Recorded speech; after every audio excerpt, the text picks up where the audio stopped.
बिस्मिल्लाहिर्रहमानिर्रहीम। मैं आफ्ताब केआर मोहल्ला मैसूर से बात कर रहा हूँ। एक 2-4 दिन से एक दो वीडियो देखा जिसमें बल्लारी में कौन की एक शख्सा को वहाँ बयान देते थे। रिजवान साहब को कौन की एक जने चेयरमैन हुए थे, उनके दौर में क्या क्या की ऐसा गलत चल को है को बंगाल को वहाँ नारेलांगी जारांगी क्या की बोले और क्या क्या की बोले। उसके साथ साथ सैयद मेहताब साहब जो मौजूदा चिकमंगलूर में ये वक्फ ऑफिसर हो कोई, उन्होंने जब बंडिया में वक्फ ऑफिसर थे उस दौर में उन्होंने गैजेट नोटिफिकेशन कुछ तर्क करवाल को और एक गैजेट बना दिया ले। ये वक्फ बोर्ड के इश्यूज में जब से भी हमें और हमारे अलीमुल्लाह शरीफ साहब की टीम बोलने का रही, ये इशू गलत करना आसान, सही करना मुश्किल, ऐसा करको छोड़ डाली। अब सही करने वाले को क्या इनामत देती वो भी जरा सुन लो। ऐसा जीनतुल मस्जिद के बारे में कमेटी का टर्म हो रहा है को हमें जाने में अब्दुल खलील साहब अकाउंट दिया, मदीहा मैडम को अकाउंट्स लिए, हमने उसकी सनद दिए नहीं।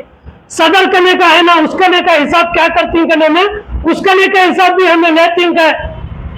हम हिसाब में पकड़ने देखे हमें नहीं मिलने में फोन दे तुम्हें जाओ उनका हिसाब कर लेती है।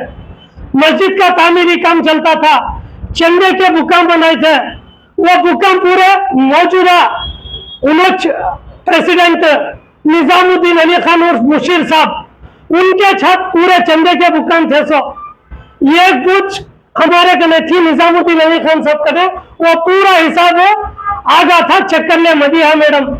जो इमाम साहब अब्दुल खुदूस साहब कने एक चंदे की बुक थी, इनके भाई साहब एक मरहूम अब इंतकाल होगी, उन्होंने सऊदी में थे, वहां एक चेक बुक वहां एक भेजे थे रसीद बुक।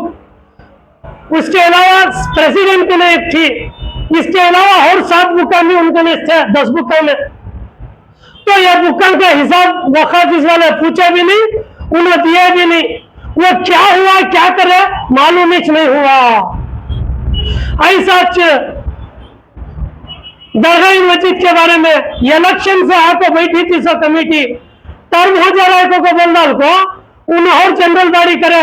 वक्फ ऑफिस के ऑफिसरों को मौजूदगी में मस्जिद में चली जनरल बॉडी, उसे इग्नोर करके उसे रिजेक्ट करे और उन लोगों कोर्ट को जाने मजबूर करे।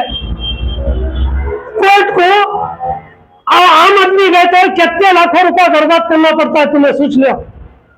इनको कौन होना इनके साथ मिल गए तो क्या उल्लंघन करके रहे तभी छटाले चल जाती, इनके साथ नहीं मिलेगा तो कितनी बारीकी से चल कर रहे तो भी क्या रिजेक्ट करको उनको बाहर करती। चोरी करना आसान, चोरी करने को तुम्हें बैठ कर लूटो हम ना दी दो चला ले जाओ, नहीं भी है हमने तुम्हें कैसा होना तो भी काट सकती को एक मैसेज दिया ली उससे। मैं अब आवाम को क्या पूछ लेना चाहूँ को बोलना तो तासुफ वाले हमारी कौम को कैसा रखना को मेंटालिटी रखे थे, लेकिन अल्लाह के फजल से उन्होंने वो मेंटालिटी में कामयाब नहीं हुए। इतना अच्छा प्लेटफॉर्म हमारे आदमियों को मिल को ध्यान बैठ को हमारे आदमी हमारी कौम को नीचे की तबके की कौम को नीचे से नीचे को करको छोड़ डाली, नीचे की तबके की आवाम को भीख मांगना यह हालत को करको छोड़ डाली। इतना अच्छा प्लेटफॉर्म रखो। इसके वास्ते मैं क्या आजीजाना गुजारिश कर लेता हूँ आवाम को, डिस्ट्रिक्ट वक्फ ऑफिसर गलत करे तो गलत होता है, सो उनके नाक के नीचे गलत हुआ तो भी सही हुआ तो भी उन अकर को एक्ट के मुताबिक और को बोल डाले तो गलत होता नहीं।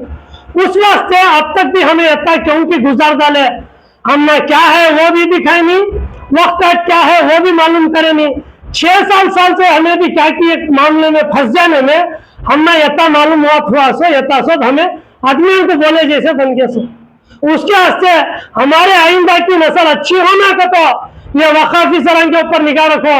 जो वक्फ कमेटी में बैठती वहां की आमदनी उन्हें कहाँ यूटिलाइज कर रही उसका हिसाब के साथ पूछो। और जैसा नेम बोर्ड होता है वो बोर्ड में दाखिल करना हर महीना कितने किराएदारों का बैलेंस है, कितने किराएदार कितना है, उन्हें क्या अखराजात कर देंगे को बोल को आज तक ऐसा चले नहीं। हमने भी कितने के ऑफिसरों को लिख को डाले, अब्दुल खलील साहब को भी डाले, नूर पाशा साहब को भी डाले, मौजूदा जो मुश्ताक साहब है उनको भी नजर को लाए ये कंधा चेता चढ़ा डाली इनको को फिर भी उन्होंने सब इग्नोर कर डाल को कमेटी बना दिया ले आज को 40 लाख रुपए इनका लगा खर्च है उसके जिम्मेदार कौन वो कौन पुल करना बोला कि वक्त ऑफिसर इसके ऊपर जो भी तवज्जो नहीं देते ये तवज्जो देती इनको पकड़ना को आया तो तवज्जो देती सो इनके साथ मिल गए तो हम पकड़ना भी नहीं क्या भी नहीं खुली छूट इस वास्ते आवाम को मैं क्या गुजारिश कर ले रहा हूँ इसके ऊपर वक्त के ऊपर तवज्जो रखो हमारी आइंदा की नस्लों को अच्छा होना को तो इनको तवज्जो रखो इनको जरी जल्दी गलती को हाईलाइट करो उसमें सुधार लाए तो कुछ अच्छा होता है सो इतनी बात बोल को मेरी बात को मैं खत्म करता हूँ अस्सलाम वालेकुम रहमतुल्लाहि व बरकातुहू जय हिंद जय कर्नाटक।